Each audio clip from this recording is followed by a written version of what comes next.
Welcome back to another episode of Vhyshnavi Cooks. Last week we saw a vegetarian-friendly lasagna recipe. This week, with Easter around the corner, we're going to make a nice olive bread that is not too tart by its olive flavor and not overpowering.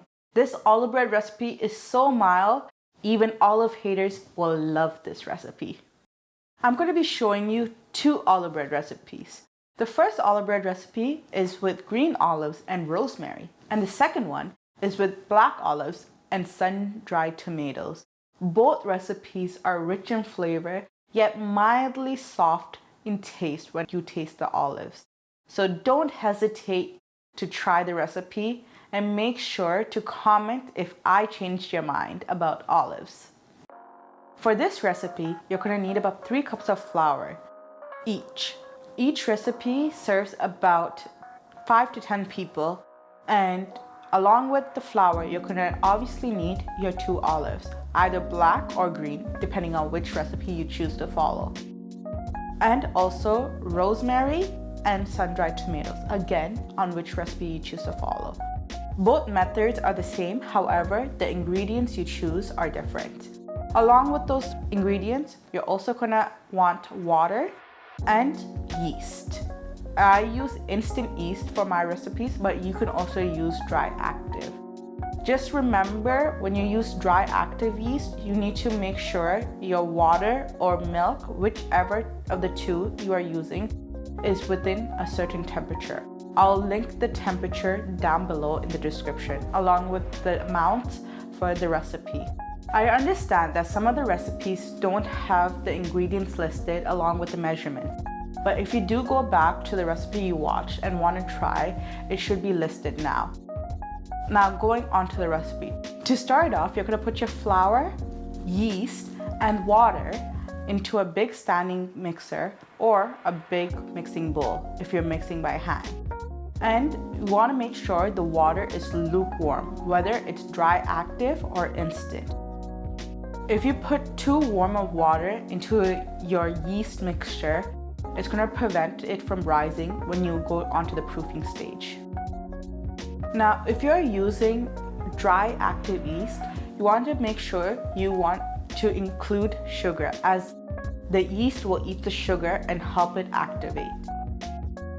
During instant yeast, you don't need to add the sugar. However, you want to gradually add your water, making sure you incorporate the yeast into the flour. Along with that, you want to add salt. You want to add the salt last.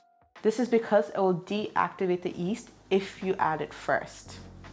Once you start that, you're going to want to put your KitchenAid onto a low setting, which is about 1 to 2, with a dough hook attachment.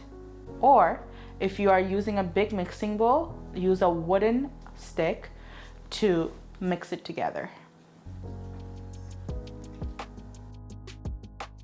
Once your dough starts to come together, you're gonna slowly increase your speed, not going past 4. So you want to stick to low to medium speed.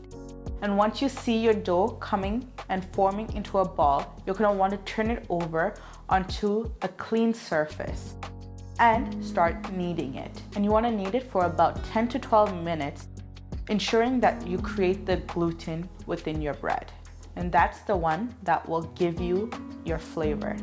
Once you ensure the gluten is there, you're going to want to poke it, ensuring that it bounces back before you let it rest.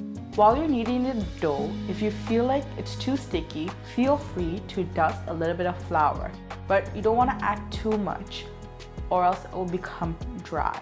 Remove the excess flour using a dough scraper and make sure you knead it until the dough bounces back. While kneading your dough, you're going to want to add your black olives and sun-dried tomatoes and knead it along with your dough. Once it bounces back, you're going to want to cover it for about 15 to 30 minutes, and after, knead it one more time, reshaping it.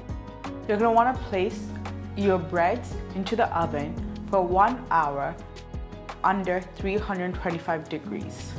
If you want any more tips and tricks about this recipe, you can follow the original recipe down below that you can find in the description. Now guys, I hope these two olive bread recipes make it to your Easter table this Easter. Don't forget to tell me if I changed your opinion about olives. Follow me on Instagram, my handle will be here, and don't forget to hit the notification bell, ensuring that my video will be your first to view. And hit the subscribe to follow me along my journey. Until next time, this is Vhyshnavi on Vhyshnavi Cooks.